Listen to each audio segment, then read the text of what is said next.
Hello and welcome to another Puzzling Time video. Now I'm going to go through 4 different sequential discovery puzzles today as a quick kind of review and overview, 2 of which unfortunately you can't get at retail anymore and you'll have to kind of get through private buyers or through auctions, and 2 which you can get hold of.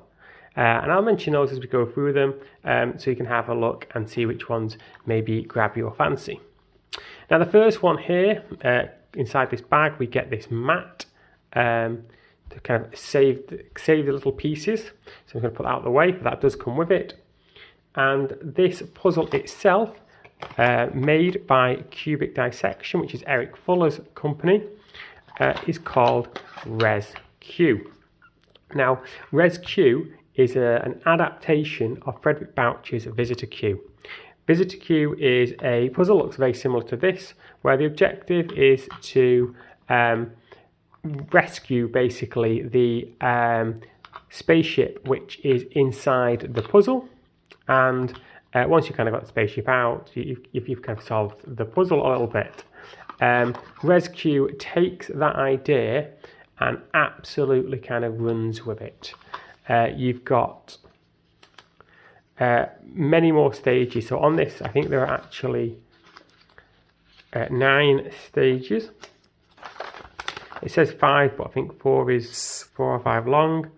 And then we have Visitor Q, the original Visitor Q, basically stopping here at number 3. And all this extra stuff here is the ResQ stuff. And the extra stuff is really difficult because of the complexity of kind of how this puzzle is solved and how you have to manipulate it. There is actually a little guide inside to help you with the reset, which probably won't actually mean much unless you've solved it. I know a lot of people get stuck on the reset of this puzzle. I actually found that resetting this puzzle made me appreciate it. By resetting this puzzle, I managed to understand kind of what was going on, understand what I had to do with the puzzle, and it really, really made me kind of want to kind of keep hold of this puzzle. I mean, it's beautifully made, as you would expect. This is the mixed wood version. You can also get, or could have also got, an ebony version. It is definitely kind of worth checking out. Unfortunately, not available at retail. It's sold out very quickly. But if you can borrow one, or if you've got the money, get one at auction or private buyer, definitely worth picking one of these puzzles up. Lots and lots of steps. Probably the hardest of the 4 I'm going to show you. In fact, I'm going to show you these kind of, it's the order I bought them in, but also actually I would say hardness order as well. I think that this was the hardest of the sequential discovery puzzles I received this year, and that is primarily down to that reset, which makes you appreciate the puzzle. So it's worth doing the reset, but it's definitely a tricky puzzle, and it takes a lot of time to solve. This puzzle here is the long-awaited puzzle by Mr. Puzzle from Australia, Brian Young, and it's heavy. This is a beautiful puzzle. It's made of brass and steel and wood and God knows what else is in here. It's got a lot of parts. I mean, when you solve this puzzle, it actually comes apart into 23 separate parts. That just shows you kind of the complexity of kind of what goes on in this puzzle. Based on a well, the idea is to kind of retrieve the token on the inside.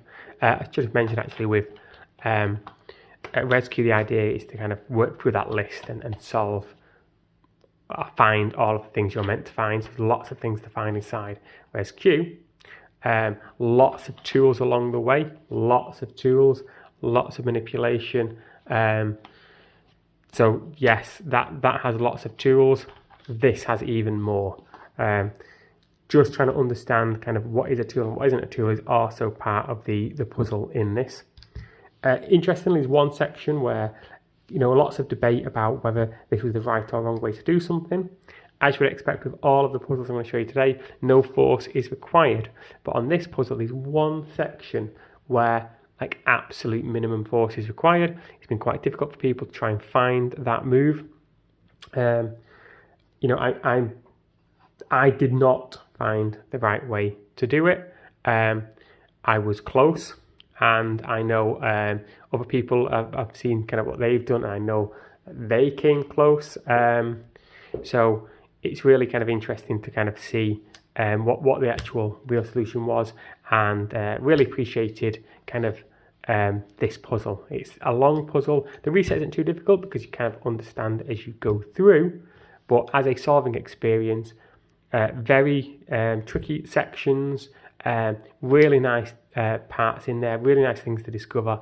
Highly recommend this, and this is still available. So you can still purchase this one from Mr. Puzzle. It was produced in a batch of 500. That's because the community has grown so much over the past few years that Brian decided, well, the best way of combating that and not having people miss out is just to make a huge batch. So he made an absolutely huge batch of these Abraham Well puzzles, and the first 150 were released, and then he's releasing more in batches as we go along.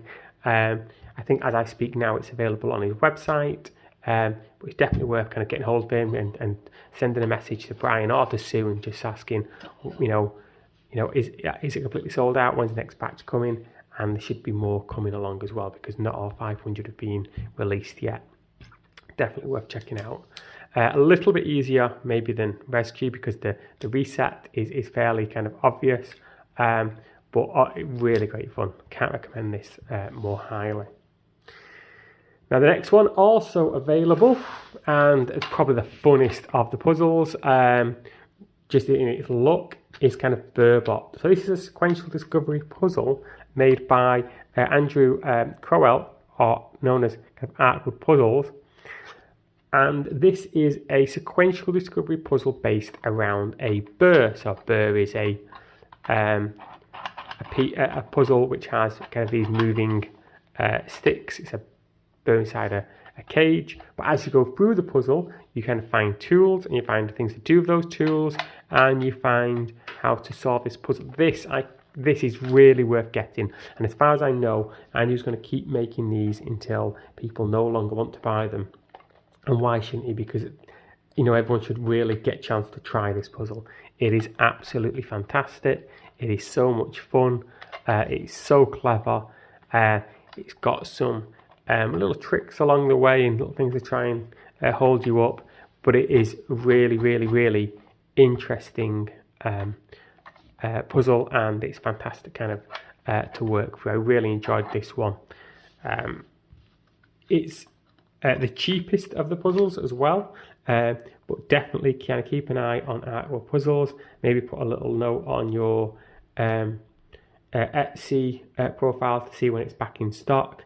Obviously, if you're a member of the Discord, then you get the kind of it showing up on our watcher as well, and that's well worth keeping an eye on. So easier than the first two, but not easy by any stretch of the imagination. The burr section, don't let it put you off.